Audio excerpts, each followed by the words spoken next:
안녕하세요.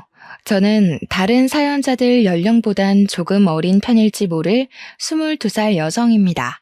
제가 가진 사연이 과연 수많은 아픈 사연들 틈에 끼워도 되는 건가 싶은 걱정은 했지만 고민 끝에 한번 적어보게 되었습니다. 제가 얼마 전 우연히 컴퓨터를 하다가 한 라디오 사연을 듣게 되었는데요. 하나의 사연을 시작으로 꼬리에 꼬리를 물듯 여러 가지 사연을 접해보았어요. 몰랐는데 세상에는 정말 다양한 고통을 겪고 새 삶을 살고 계신 분들이 많다는 걸 실감했습니다. 이 넓은 세상에서 저만 힘든 것은 아니라고 생각했지만 제가 제일 힘든 줄 알고 살았었는데 사연들을 새벽 늦게까지 듣고 나서는 제가 우물 안에 개구리적 생각을 하고 있단 걸 깨우쳤어요. 라디오 사연들에는 주로 결혼 생활이나 가족 갈등 등이 많던데 저는 그런 류의 이야기가 아니라서 사연을 올려봐야겠다는 생각조차 해본 적이 없었습니다. 그런데 한날 저와 비슷한 경험을 하신 분의 사연을 들었고 그 계기로 지금 컴퓨터를 켜게 되었죠. 언젠가 세상에 공개될 제 글도 많은 관심을 받았으면 좋겠네요. 지금부터 아직 세상은 아름답고 살만하다는 걸 느꼈던 그날의 기적을 이야기해 보도록 하겠습니다. 저는 태어났을 때부터 단 한 번도 금전적으로 여유롭게 살아본 적이 없었습니다. 제 부모님도 가난을 되물림 받은 입장이라 늘 대출빚에 쫓기듯 살고 있었어요. 그 사이에서 저와 남동생이 태어났으니 삶을 궁핍할 대로 어려웠죠. 고작 2명이 쓸 수 있는 침대에서 4사람이 잤다고 말을 한다면 제 사정이 조금 실감나실지 모르겠어요. 저희 식구의 빚과 더불어 경제 능력이 없는 조부모님 빚까지 부모님이 해결해야 했기에 가세가 기울어가는 건 어찌 보면 당연한 순리였습니다. 그럼에도 저희 부모님은 굴하지 않았고 저희 남매에게 짜증 한 번 내지 않은 좋은 분들이었어요. 부모님은 자기들이 굶는 한이 있더라도 저와 남동생만큼은 밥 한 숟갈이라도 더 먹이며 굶주리지 않게 해주었습니다. 어릴 때는 부모님이 마냥 양보해주는 음식을 생각 없이 홀랑 먹고 그랬어요. 그런데 부모님이 스스로 먹을 것을 포기하고 저희 남매에게 넘긴다는 걸 알고부터는 제가 거절했던 걸로 기억합니다. 저는 너무 어린 나이부터 우리 집 신세를 항상 눈치를 봤어요. 그때가 아마 초등학교 때쯤이었을 겁니다. 남동생은 당시 유치원 갈 나이도 아니었을 만큼 어렸어요. 많이 먹어봤자 한계가 있었기에 그리 음식값이 부담이 안 되는 양이었습니다. 그렇지만 저는 달랐죠. 뛰어놀 나이인데다가 먹고 클 나이기도 해서 배는 자주 고프고 또 음식은 많이 들어갔어요. 부모님이 제게 밥을 덜어주려고 할 때마다 제가 한사코 거절을 해서 저는 반 공기 정도만 먹고 컸거든요. 솔직히 자다가 배고파서 새벽에 깬 적이 많아요. 그런데도 저는 저보다 양이 클 부모님을 생각해 제가 이것만큼은 조절해야 된다고 생각했죠. 너무 어린 나이였으니까 제가 부모님을 위해 할 수 있는 게 마땅히 없잖아요. 돈을 벌 수 있는 어른도 아니니까 반대로 아끼는 수밖에 없었다는 겁니다. 당시 학교에서 꿈이 뭐냐고 물어보면 다른 아이들은 의사, 선생님, 파일럿 등등 참 다양한 직업군을 이야기했는데 저는 좀 황당한 대답을 늘어놓았습니다. 설문지에다 어른이라고 적는 바람에 상담실에서 선생님과 면담도 가졌었죠. 솔직히 돈 문제만 아니면 저는 당시 우리 가족이 옹기종기 모여서 비좁은 곳에 사는 것이 그리 싫지 않았습니다. 오히려 지금은 추억으로 남았어요. 저희가 잘 못 먹고 잘 못 자고 여름엔 덥고 겨울엔 춥고 그렇게 살았지만 그 자체가 힘든 기억은 아닙니다. 돈 문제를 뺄 수 없기 때문에 그 당시 시절이 가슴 아픈 것이었고 또 부모님 마음이 편치 않았으니 불행했던 시절이라고 말하는 거예요. 힘든 상황에서도 저희 식구는 저희끼리 있을 때면 늘 즐거웠습니다. 하지만 그것마저 제가 1~2살 먹고 나니 부모님이 억지로 저희를 위해 즐거운 척 한다는 걸 눈치챌 수 있었어요. 특히 부모님이 저희 앞에서는 웃으려고 많이 노력하셨거든요. 남동생은 부모님의 웃는 얼굴 뒤에 감춰진 슬픔을 봤는지 모르겠지만 저는 한 번씩 보일 때가 있었습니다. 그럴 때면 제가 더 일부러 분위기 띄우려고 노력도 많이 했었네요. 힘들다고 하더라도 나름 저희만의 방식대로 버텨오고 있었는데 이것 하나만큼은 도무지 제 에너지로는 견딜 수 없는 일이 하나 생겨버렸습니다. 단연코 제 인생에서 가장 큰 고비가 아니었나 싶습니다. 그게 바로 엄마가 건강 악화로 세상을 뜨게 되었을 적이었어요. 엄마가 어디 불편한 건 알고 있었는데 부모님이 숨기다 보니까 솔직히 그것까진 알아채지 못했습니다. 엄마가 암인 걸 몰랐어요. 당시 제가 고등학교를 막 입학했을 때였는데 그때 당시 제 인식의 암이라 함은 생존율이 터무니없이 낮은 병이라고만 알고 있었어요. 암, 그 한 글자가 너무 무서운 단어였다는 겁니다. 그런데 저희 엄마가 암에 걸렸다는 거예요. 제가 알게 된 건 학교 중간에 선생님이 불러서 집에 가보라는 덕에 알게 되었습니다. 병원에선 엄마더러 항암이 소용없는 상태라고 했어요. 부모님은 이미 예감했다는 듯 별 반응이 없었고 저만 그 엄마 아빠를 붙잡고 뭐든 다 해봐야 되는 거 아니냐고 소리쳤습니다. 하지만 소용없다는 의사의 말이 맞다는 걸 증명이라도 하듯 엄마의 증세는 굉장히 빠르게 진행되었어요. 하루하루 컨디션이 하락하다가 병원에 입원한 지 일주일 만에 세상을 떴습니다. 저희는 아무것도 해보지 못하고 그렇게 죽어가는 엄마를 지켜보기만 하다가 보내줘야 했어요. 마지막 인사를 나누기엔 정말 짧은 시간이었습니다.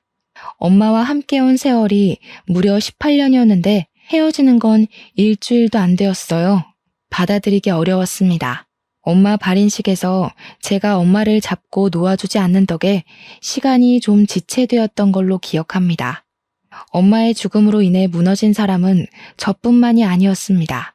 항상 굳건하던 아빠가 그날로 완전히 무너져 버렸어요. 엄마 장례식이 끝난 뒤 혼자 방구석에서 엄마 영정사진을 들고 눈물 흘리던 아빠를 보았습니다. 제게는 항상 높기만 했던 아빠의 존재가 그날따라 한없이 작고 여려 보였어요. 슈퍼맨 같기만 하던 아빠도 저와 똑같은 사람이라는 게 느껴지자 우리 부모님은 굳세였던 것이 아니라 이악 물고 참았고 버텼던 것이구나라는 걸 깨달았습니다. 저는 한 단계 더 철이 들어버렸고 가족에게 배려하는 걸 넘어서 가족의 위치를 나누지 않는 사람이 되었어요.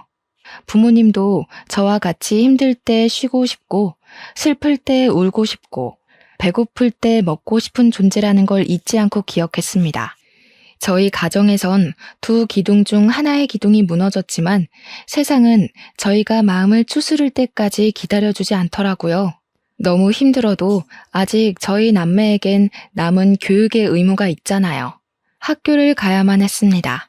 저보다 더 어린 나이에 엄마를 잃은 남동생도 걱정이지만 문제는 아빠였어요. 아빠가 엄마를 잃은 후로는 삶의 희망을 놓다시피 하여 술로 세월을 보냈습니다. 엄마가 돌아가신 지 1년이 넘었을 때도 아빠는 엄마를 잊지 못해 영정사진 앞에서 술을 마셨어요. 그렇다고 아빠가 일도 안 하고 저희를 내버려 둔 건 아니었습니다.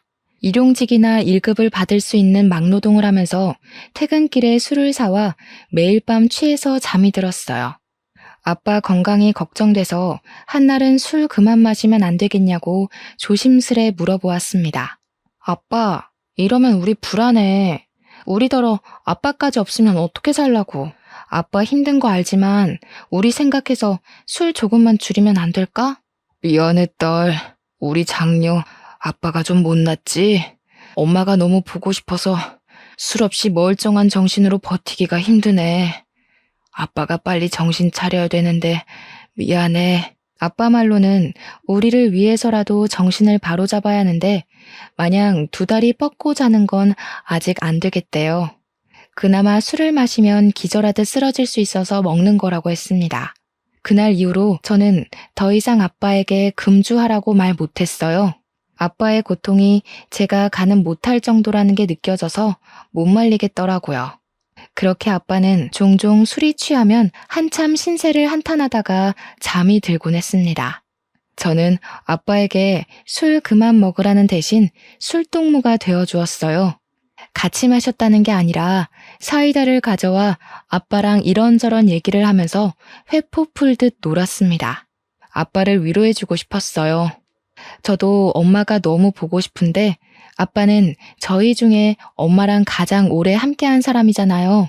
그래서 아빠가 하는 한탄을 들어주며 최대한 아빠 말에 동감하다가 엄마랑 연애 때 추억도 들려주라고 조르고 그랬어요. 저는 그저 아빠를 위로하고자 매일 학교 시간마다 사이다를 사들고 갔던 건데 놀랍게도 아빠가 위로를 제대로 받았나 봐요. 저희에게 술을 끊겠다고 선언을 하더라고요. 저희 남매 앞에선 다시 굳건했던 아빠의 모습으로 약속을 하더니 나중에 제게 따로 찾아와서는 손을 잡아주었습니다. 엄마가 딸 하나 잘 키워놨네. 철부지 아빠 신경 쓴다고 고생 많았다, 우리 딸. 아빠가 우리 장녀한테 위로 많이 받았어. 어디서 이런 귀한 자식을 내 딸로 주셨을까? 고맙다. 아빠, 이제 정신 똑바로 차리고 너희들만 보고 살게. 신기하게도 아빠가 다시 제 눈에 슈퍼맨으로 보이기 시작하자 저는 그동안 참아왔던 눈물이 터졌습니다. 의지할 사람이 생기니 자동적으로 마음을 놓게 되었던 것 같아요. 나름 장녀라고 듬직한 척했으나 사실 저도 한낱 고등학생이자 미성년자였단 말이죠. 아빠까지 잘못되면 저랑 동생이 홀로 남는데 얼마나 무섭고 불안했다고요. 아직은 제가 부모 보호 아래 있어야 할 존재라는 것이 이렇게 아빠 품에서 울면서 증명이 된 셈이었네요. 저희 식구는 예전 엄마가 있을 때처럼 없지만 밝았던 분위기로 다시 되돌아가고 있었습니다. 아빠도 일주일 내내 마시던 술을 주에 3회 정도로 줄였고 남동생은 공부를 잘해서 얼마 전 반에서 3등까지 했어요. 저는 집에 남자만 둘이다 보니까 엄마의 자리를 대신 흉내내고자 노력했습니다. 냉장고에 든 것은 없지만 엄마가 살아계실 때 아빠가 용돈을 준 적이 있었는데요. 그걸 한 번도 쓰지 않고 모아뒀었어요. 사실 그걸로 엄마가 위급해졌을 때 살리면 안 되겠냐고 했더니 제 마음은 갸륵하지만 제가 돈으로는 엄마를 살릴 수가 없다고 하더라고요. 아마 그 돈이 100만 원 남짓 했을 겁니다. 저는 엄마에게 보탬이 되지 못했던 그 돈으로 정말 소량의 재료만 사서 반찬과 밥을 만들어냈습니다. 계란이 좀 비싼 재료에 속했지만 그것만큼은 매번 꼭 샀어요. 한 사람 앞에 계란 1개씩이면 생각보다 맛있게 식사를 즐길 수 있거든요. 저희가 주로 나물 반찬으로 비빔밥을 먹었으니까 계란은 비빔밥의 질을 높여주기에 탁월한 재료잖아요. 저희에겐 그것이 웬만한 전주 비빔밥 못지않게 맛있는 식사였습니다. 제가 20살이 되던 해 한시라도 빨리 어른이 되고 싶었던 저는 당연히 대학에는 관심 없었고 바로 돈벌이할 직장을 알아봤습니다. 20살까지 기다리는 게 솔직히 너무 힘들었어요. 어른까지 가는 길을 매일 달력에 체크하며 살아서 그런지 엄청 멀게 느껴지더라고요. 19살을 마지막으로 앞다퉜을 때는 눈 뜨면 다가올 다음날 때문에 설레서 잠도 못 잤습니다. 돈 벌 생각이 저희 없던 기운까지 모두 솟아나게 했거든요. 참, 그날 밤 억지로 잠을 자려고 하던 시간에 잠깐 화장실 간다고 나갔던 아빠의 목소리가 살짝 들리더라고요. 일어나서 창문을 살짝 열어봤는데 아빠가 동그란 달을 올려다보고 있었습니다. 양손을 꼭 모은 채로요. 순양아, 우리 자랑스런 장녀가 이제 20살이야.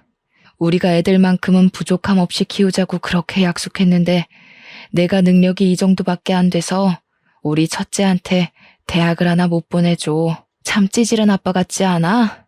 우리 애들 마땅히 사랑받고 자라야 하는데 하필 내 자식들로 오는 바람에 고생만 하고 있으니 내가 참 부끄럽다. 아빠는 엄마에게 기도를 하고 있었습니다. 매일 제 이름을 따서 봄이 엄마라고만 부르던 아빠가 엄마 이름을 부르는 건 처음 봤어요. 문득 아빠가 엄마를 쫓아다녀서 연애하게 되었다던 말이 떠올랐습니다. 그 순간 엄마 이름을 부르는 아빠 목소리가 한 가정의 아빠라기보단 한 여자의 남자 같은 분위기였거든요. 제가 이미 대학은 관심 없다고 말해줬기 때문에 아빠가 제 대학에 아직도 신경을 쓰고 있는 줄 몰랐는데 그날 보고서는 좀 놀랐습니다. 그래서 더 열심히 살아야겠다고 생각했어요. 제가 대학을 가지 않았어도 만족스러운 삶을 살고 있다는 걸로 증명해 보이고 싶었습니다. 제가 일을 하기 시작하니 아빠 혼자 생활비를 담당할 때보단 제법 살림이 괜찮아졌습니다. 그럼에도 저는 밤낮으로 아르바이트를 했는데 틈틈이 구직공고 홈페이지를 방문해서 길게 자리 잡을 만한 곳을 알아봤어요. 마침 계약직으로 호텔 안내데스크에 사람을 뽑는다길래 지원을 했더니 바로 뽑혔지 뭡니까. 당연히 대학을 나온 친구들이 뽑힐 확률이 높았는데 제가 그 계약직에 뽑힐 수 있었던 건 다름 아닌 외국어 실력 때문이었습니다. 중학교 때 선생님이 제가 영어에서만 유독 성적이 잘 나오는 걸 보고 영어 공부 열심히 하면 나중에 취직해서도 돈을 더 많이 받을 수 있다고 말해주시더라고요. 선생님의 말에 저는 영어만, 그것도 회화만 주구장창 공부했습니다. 그래도 재능이 조금 있던 덕분이었는지 외국어 회화 자격증이 쌓여갔고 그게 또 재밌어서 고등학교 때 중국어 수업까지 열심히 들어 딱 2개의 자격증을 만들었어요. 다른 학생들에 비해 스펙이 보잘것없었지만 면접에서 증명된 제 회화 실력은 고졸이었던 저를 취업에 덜컥 합격시켜줬습니다. 호텔 데스크다 보니까 꼭 주말에만 쉬는 것이 아니었어요. 주말이야말로 호텔은 피크이기 때문에 저는 평일에 교대 근무자와 번갈아 가며 쉬어야 했습니다. 그래도 쉬는 날이 무려 일주일에 2번이었어요. 누구에겐 당연한 조건이겠지만 아무도 없는 제겐 그 정도의 복지면 충분하다고 봤습니다. 그렇게 일을 하고 한 달째의 월급을 받았을 때 저는 너무 삭막하게만 살았던 우리 식구를 위해서 당일 여행을 계획했어요. 아빠는 여전히 일용직을 돌아다니고 있었기에 언제든지 쉴 수 있었고 마침 남동생도 방학이라서 시간 맞추기는 쉬웠죠. 가족끼리 식사를 할 때 제가 슬쩍 얘기를 했더니 아빠가 우리 형편에 무슨 여행이냐고 신경 안 써줘도 된다고 하더라고요. 계속 힘내서 일하려면 나도 동기가 필요해. 나한텐 그 동기가 우리 가족이야. 가족이 즐거운 걸 보면 일할 힘이 난단 말이야. 한 번도 놀러 가본 적 없잖아. 엄마 있을 때 못 가본 게 좀 아쉽지만 더 후회하기 싫어서 그래. 네가 무슨 돈이 있다고. 이제 20살 됐으면 사고 싶은 것도 많고 친구들이랑 놀고 싶기도 할 텐데. 그걸 왜 우리한테 쓰려고 그래. 너 지금까지만 해도 충분히 우리 가족 위해서 마음 썼어. 그러니까 괜찮아. 내 돈이니까 내가 쓰고 싶은데 쓸래. 나는 가족여행 가고 싶어. 아빠 말대로 내 돈 내가 알아서 하려는 거니까 협조해 줄 거지? 영 마음 쓰이면 이렇게 생각해. 내가 즐겁자고 가는 여행이라는 거. 제 고집을 결국 이기지 못한 아빠는 곧 자기가 아빠로서 먼저 우리들을 돌봤어야 하는데 항상 미안하다고 고개를 숙였습니다. 미안하면 여행 가는 거라고 했더니 아빠가 피식 웃더라고요. 그렇게 고집을 부려 가기로 한 여행 당일. 저와 남동생은 난생 처음으로 들뜨는 기분을 느꼈습니다. 특히 남동생이 가장 많이 신이 났는데요. 제가 자전거 호수공원을 목적지로 정해서 그런 거일 겁니다. 누나, 가면 자전거도 탈 수 있는 거 맞지? 혹시 보호대도 같이 빌려주려나? 없으면 나 친구 집에 자전거 있는데 친구가 보호대 안 쓴대. 그거 가져올까? 보호대도 안전모도 다 있대. 자전거 공원이라서 입장권만 내면 자전거 종류별로 원 없이 탈 수 있어. 거기 호수 끼고 한 바퀴 돌면 공룡 솜사탕도 판대. 남동생은 제 말에 신이 나서 빨리 가자고 새벽 대바람부터 재촉을 했습니다. 평소에는 가장 늦게 일어나는 녀석이 그날따라 제일 먼저 일어나서 저와 아빠를 깨웠어요.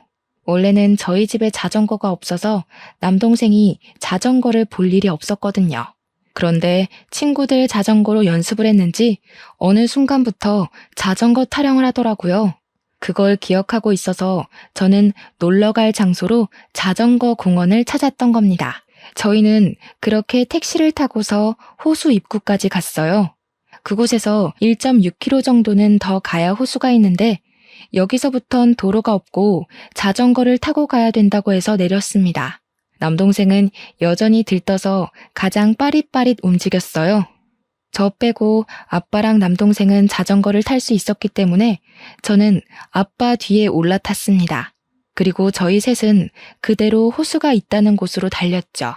평일이라서 사람이 그렇게 많지 않아 더 좋았습니다. 그렇게 도착한 호수공원. 그곳에서 저는 평생 잊지 못할 경험을 하게 되었어요. 지금 생각해도 간 떨어지는 일이었네요. 만약 그날 제가 그곳 가지 않았다면 누군가는 가족을 잃은 아픔 때문에 무너지고 말았겠죠. 저희가 엄마를 잃고 한동안 정신을 차리지 못했던 것처럼요. 저는 호수 구경을 위해서 사진 찍고 놀았고 아빠랑 남동생은 자전거로 달리기 시합을 하면서 놀고 있던 때였습니다. 호수를 보고 있는 관광객 중엔 저랑 어떤 노란색 외투를 걸치고 있는 할머니밖에 없었어요. 좀 전까지도 몇몇 사람들이 있었는데 그새 다른 곳으로 가버렸나 보더라고요. 그때까지만 해도 호수공원은 산새 지저귀는 소리가 울리며 평화로운 분위기를 내었습니다.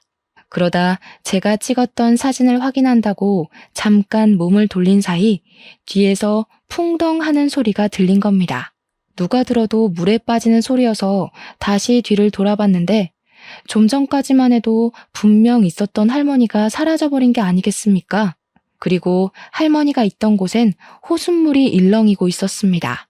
놀란 저는 들고 있던 휴대폰을 내팽겨치고 그쪽으로 달려갔어요.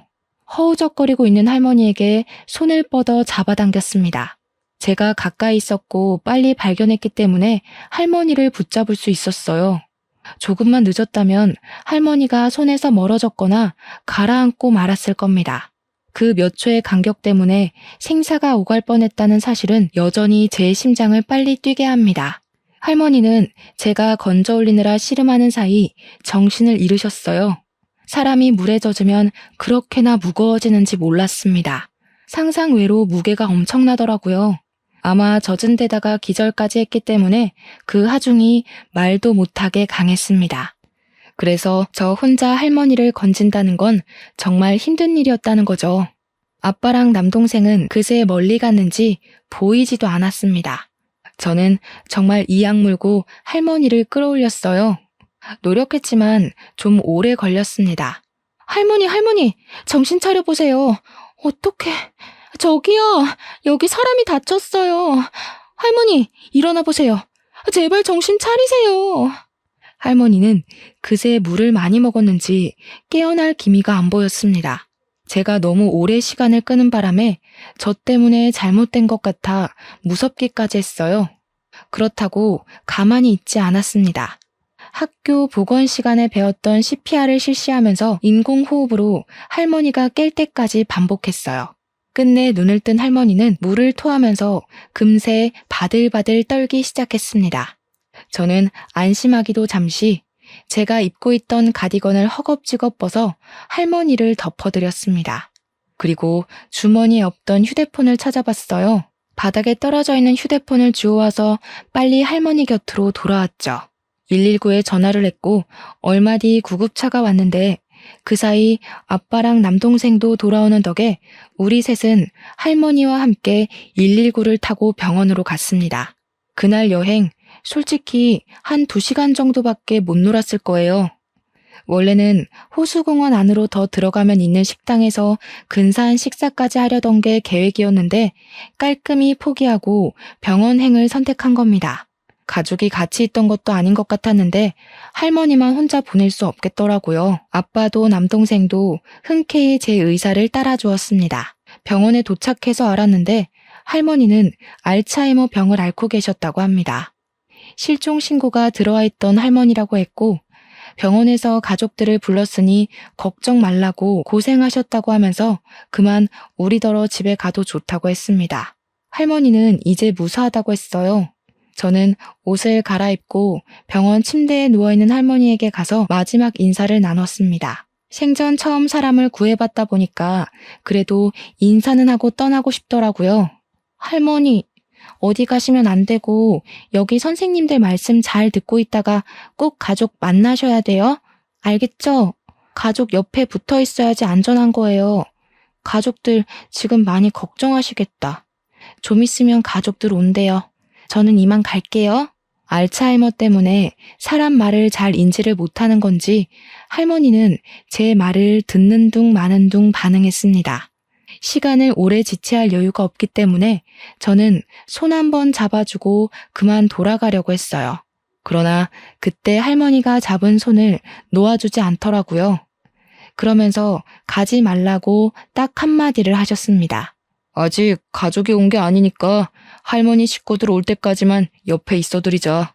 할머니께서 너한테 많이 고마우신가 보다. 식구들한테 인사시켜주고 싶나 봐. 그렇잖아도 할머니가 또 사라질까봐 걱정되었던 저는 시원하게 제시해준 아빠의 제안에 마음 놓고 응했습니다. 이건 좀 뒤늦게 알게 된 사실인데 제가 할머니를 건지는 사이 저도 꽤 젖었더라고요. 그나마 병원이 따뜻했기 때문에 옷이 마른 후에 나가서 다행이었지 당시 계절이 초겨울이었던지라 그대로 밖에 나갔다면 빼도 박도 못하고 감기에 걸렸을 겁니다. 뒤늦게 생각난 가디건은 이미 못 쓸 정도로 망가져 있었어요. 그럼에도 저는 그걸 탈탈 털면서 챙겼습니다. 제게는 몇 개 없는 외투였거든요. 그렇게 얼마 뒤 할머니 가족으로 보이는 사람들이 도착했고 저희는 자연스레 뒤로 밀려나게 되었어요. 할머니 가족들은 꼬장꼬장했던 할머니와 다르게 다들 세련미가 잔뜩 묻어 있었습니다. 그 중에 우아하게 생긴 아줌마가 할머니 손을 잡고 계속 엄마 엄마 그렇게 부르더군요. 도대체 왜 자꾸 말도 없이 나가는 거예요? 내가 엄마 심심하지 말라고 사람까지 고용했는데 그 사람들한테는 왜 장난을 쳤어요? 아휴, 아니야. 그냥 이렇게 살아 돌아와 준 것만으로도 고마워요. 엄마, 어디 가면 안 돼 이제. 알았죠? 아무래도 아줌마가 할머니 딸인 듯 싶었습니다. 가족의 품을 찾은 걸 봤으니 저희는 그만 돌아가려고 했어요. 그런데 가족 중에 젊은 남자가 저희 앞으로 가로막고서 말을 걸어오더군요. 안녕하세요. 구급대원들에게 말씀 들었습니다. 저희 외할머니 구해줬다는 분 맞으시죠? 보니까 많이 젖으신 것 같은데 옷부터 저희 할머니 구해주신 것까지 따로 보상을 해드리려고요. 네? 아니에요. 무슨 보상이요. 뭘 이런 걸 보상을 받아요. 괜찮아요. 할머니 어디 나가지 않게 많이 신경 쓰셔야 될 것 같아요. 정말 위험할 뻔했거든요. 저희들의 대화에 아줌마가 저희를 돌아봤고 곧 젖어있는 저의 몰골을 보고서 금세 제게 다가와 손을 잡았습니다. 정말 고맙습니다. 우리 엄마가 어쩌다 그곳까지 갔는지 모르겠는데 엄마 실종되고 경찰도 못 찾고 있었거든요. 한 달이 지나도 소식이 없어서 집안 전체가 무너지고 있었어요. 그런데 아가씨가 우리 집안을 살린 거예요. 아줌마가 엄마를 잃어 집안 전체가 절망에 빠졌었다는 얘기를 들은 저는 과거에 저희 식구 모습이 떠올랐습니다. 저희 엄마도 선뜻 도와주는 누군가가 있었다면 혹시 괜찮지 않았을까 싶어서 문득 보고 싶더라고요. 그리고 그 아줌마는 남자가 했던 제안을 저희 가족에게 똑같이 제시하였는데요. 어떤 보상이라도 해주고 싶다고 제발 거절하지 말아달라고 하는 거 아니겠습니까? 이러지 마세요. 저 돈 받으려고 할머니를 구한 게 아니에요. 이러면 제가 다른 뜻 가지고 접근한 사람 같잖아요. 그런 의도 아니었다는 거 아니까 저희가 보상하겠다는 겁니다. 우리 엄마 목숨에 저희 식구뿐만 아니라 저희가 운영하는 사업장 식구들의 목숨도 달려 있었어요. 저 이렇게 아가씨 못 보냅니다.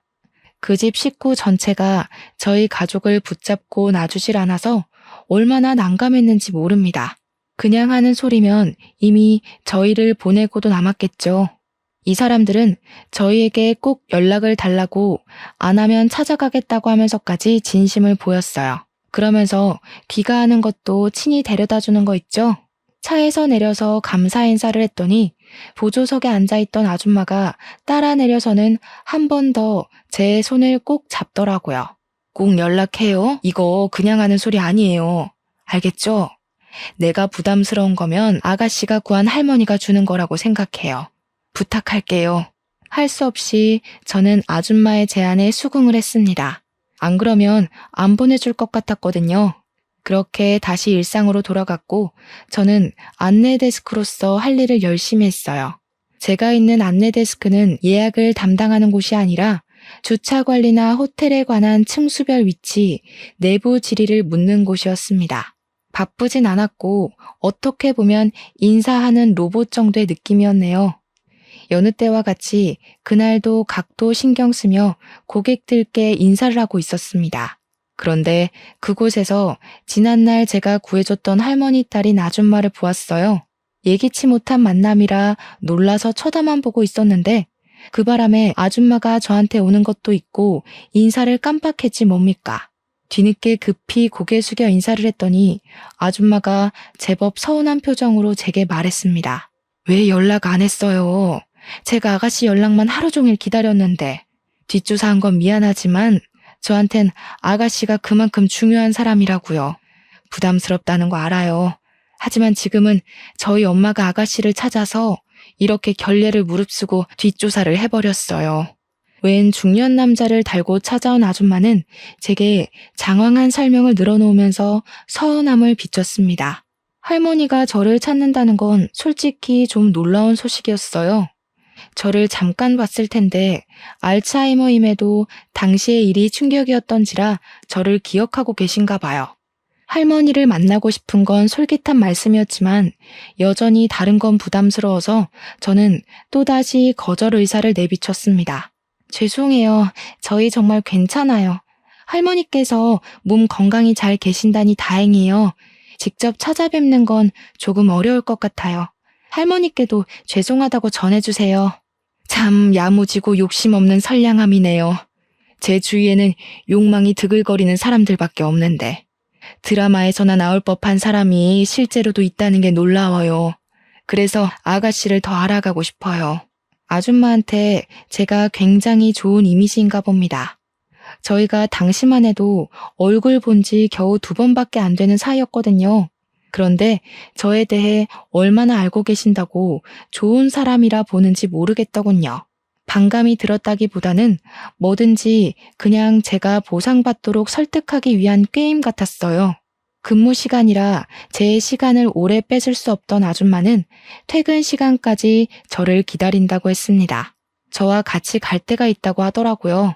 어쩔 수 없이 퇴근하고 아줌마를 따르게 된 저는 아줌마 자차를 타고 목적지 모르는 곳으로 이동을 했습니다. 처음 보는 곳으로 도착하더니 내리라고 하길래 머릿속은 의문투성이었지만 일단은 내렸어요. 웬 아파트로 들어가는 아줌마에게 어디 가는 거냐고 슬쩍 물어봤으나 그저 우리 가족이 있는 곳에 가는 거라고 두루뭉술하게만 대답해 주시더군요. 그렇게 아줌마의 안내로 들어가게 된 호실 안에서 저는 아빠와 남동생을 발견했습니다. 집 내부는 셋이서 방을 나눠 쓰기에 적당했고 이전 우리 집과 비교도 안 될 만큼 크고 좋은 집이었어요.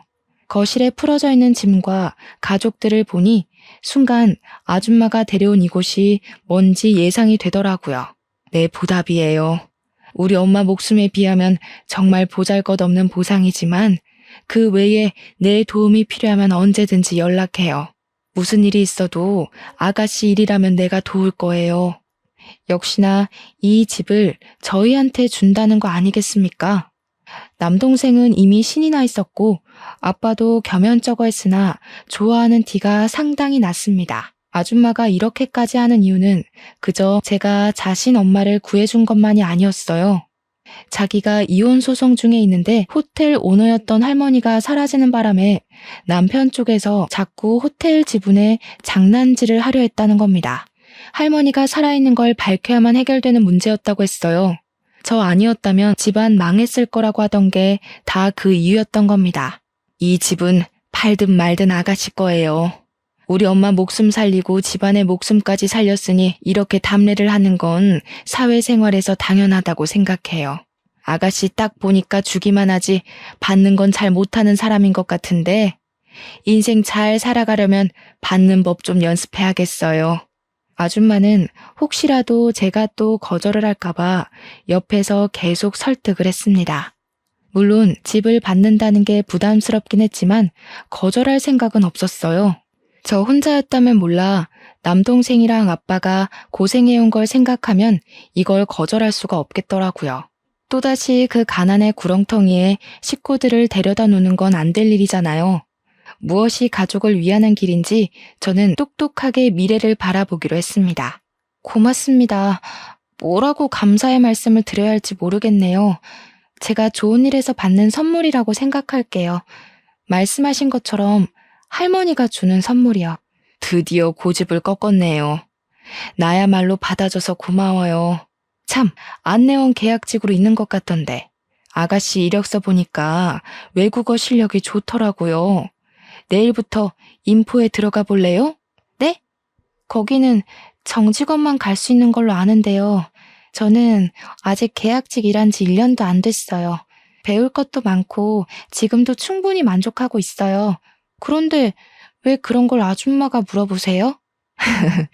내가 거기 주인이니까요. 주인으로서 비전 있는 직원한테 정직원 달아주겠다는 거예요. 오너 눈으로 보기엔 아가씨 나이에 그 실력이면 깡패나 다름없어요. 깡패? 제가 놀라서 저도 모르게 읊조렸더니 아줌마가 남자처럼 호탕하게 웃는 게 아니겠습니까? 당최 이게 무슨 일인 건지. 아줌마가 돌아가고 나서 저는 아빠한테 좀 더 자세히 얘기를 들을 수 있었어요. 네가 어떻게 생각할지 모르겠는데 거기서 대출을 절반이나 갚아주더구나. 내가 됐다고 했는데도 그 사람들 고집 알잖니? 겨우 합의 본 게 절반이야. 아줌마가 끝까지 고집해서 저의 여건을 조금이라도 편하게 만들어주고 싶다고 했다는군요. 게다가 죄송해하는 아빠한테 엄마가 정말 냉철하게 조언까지 했다고 했는데요. 자녀들이 얼마든지 새 출발할 수 있는 나이인데 가난에 가로막혀 아무것도 펼쳐보지 못하는 삶이야말로 아빠 된 입장에서 속상하지 않겠냐고 그랬다는 거 아니겠어요. 지금 생각해도 당시 아줌마 언변은 정말 청산유수였습니다. 괜히 사업장 오너가 아니었어요. 그래서 아빠는 결국 절반으로 합의를 봤다고 합니다. 빚이 절반만 날라가도 저희 입장에선 엄청 숨통이 트이는 거였어요. 게다가 제가 정직원이 되었으니 보너스며 복지 혜택이며 월급 인상까지 모조리 받을 수 있게 된 겁니다. 속물처럼 얘기해보자면 완전 돈벼락 맞은 게 아닙니까? 물에 빠진 할머니를 구조했을 뿐인데 이렇게 어마어마한 선물을 받게 될 줄은 꿈에도 몰랐어요. 하늘에 계신 엄마도 저희와 함께 이 행복을 누렸다면 참 좋았을 것을. 마음 한켠의 씁쓸함은 어쩔 수 없었습니다. 엄마를 생각해서라도 지금 얻은 것을 절대 자만하지 말고 늘 하던 것처럼 최선을 다해 살아야겠다고 생각해요. 청취자분들이 보기엔 어떠신가요? 이거 복권 1등 당첨보다 훨씬 좋은 기쁨 아닌가요? 아, 그리고 이건 근래에 있었던 일인데요. 아줌마 아들이 한 번 저를 찾아왔었습니다. 할머니 얘기를 하면서 저더러 밥 한 끼 할 수 있냐고 묻더라고요. 그 기적 같은 일이 있었던 게 무려 3년 전인데 아직까지 제게 보상 얘기를 꺼내려는 건가 싶어 그러지 말라고 했거든요. 그런데 그게 아니라 그분이 저한테 관심을 표출하는 거였습니다. 자기 배경 때문에 주위에는 돈 보고 접근하는 여자들밖에 없어서 한동안 연애에 실증이 났다고 하소연을 했어요. 그러면서 3년 전 저를 만나고 제가 어떤 사람인지 알고 나서는 자기에게 접근하는 여자들이 더더욱 속물처럼 보였다고 하네요. 더 빨리 얘기하지 못하고 3년이나 시간을 끌었던 이유는 자기 나이가 33살이기 때문이었다고 합니다. 저와 무려 10살 차이가 났기 때문에 저한테 미안해서 감히 말할 엄두를 못 내고 있었대요. 하지만 이러다 제가 다른 남자에게 가버리면 너무 후회가 될 것 같아서 마음만 얘기하는 거라고 하더군요. 부담 갖지 말라고 하는데 저는 이미 부담이었습니다. 남자가 싫어서가 아니라 제 수준에 너무 과분한 사람이잖아요. 그래서 저도 생각할 시간이 필요하다고 당장의 대답은 피했었는데 어쩌다 보니 지금은 남자친구가 되어버렸지 뭡니까. 만남을 이어온 지는 5개월 정도 되었는데 제가 연애를 한 번도 안 해봤다고 하니까 남자친구가 당황하면서 더 죄인처럼 제게 헌신하고 있어요. 절대 괜한 선택이 아니라는 걸 꼭 보여주겠대요. 그리고 결혼을 한 것도 아닌데 남자친구와 가끔씩 할머니도 만나러 가고 있습니다. 아빠가 인사시켜 달라고 해서 집에서 같이 저녁도 먹었고요. 아줌마가 쿨한 성격이긴 해도 자기 자식 연애에는 잣대가 높을까봐 살짝 걱정되었는데 다행히도 아줌마가 제일 축하해줬습니다. 아줌마도 나이 차이 때문에 감히 제게 자기 아들 만나보라고 얘기를 못했었대요. 이건 또 무슨 운명이란 말입니까? 이런 것 보면 정말 사람 이름 모른다는 말이 맞나 봐요. 앞으로 살아갈 날이 살아온 날보다 훨씬 많이 남았기에 인생이 또 언제 하락세를 보일지 모르잖아요. 그래서 더 주어진 것에 허세를 갖지 않고 감사하며 살도록 주의할 겁니다. 지금 저는 무척 행복합니다. 대출 빚도 무난하게 갚아가는 중이고 넉넉해진 살림에 생각지도 못한 남자친구까지 생겼으니까요. 이 모든 것이 다 제게 과분한 복인 걸 알지만 뭐든 그냥 이루어지진 않았다고 생각해요. 가난에 굴하지 않고 열심히 살아온 대가가 조금 빨리 찾아온 게 아닌가 싶습니다. 이대로 20대를 잘 마무리 짓고 30대, 40대로 갈수록 더 단단한 제가 될 수 있게 노력할 거예요. 많은 사연에서 저처럼 인생 역전을 한 사연의 글도 덜어보긴 했는데 그분들 사연을 읽으면서 완전 드라마 주인공 같다는 생각을 했거든요. 저도 나름대로 그런 삶의 주인공 같아서 사연 한번 올려보고 싶었습니다. 그리고 혹시 고난의 기로에 서 계신 분이 있다면 알려드리고 싶기도 했어요. 세상에 제3 같은 기적도 있으니 어려움에 굴하지 마시라고 말입니다. 쓰다 보니 벌써 끝이 되었네요. 당시의 사건들을 단 몇 시간 만에 담아낼 수 있을까 걱정했는데 그래도 잘 추려서 마무리한 것 같아 뿌듯합니다. 인사말에도 말씀드렸다시피 아직 세상은 살만한 것 같아요. 죽을 만큼 힘들었는데 지금은 과거의 고난이 생각나지 않을 만큼 행복하니까요. 청취자분들 모두에게도 복권 1등 같은 일이 생기길 바랍니다. 들어주셔서 감사합니다.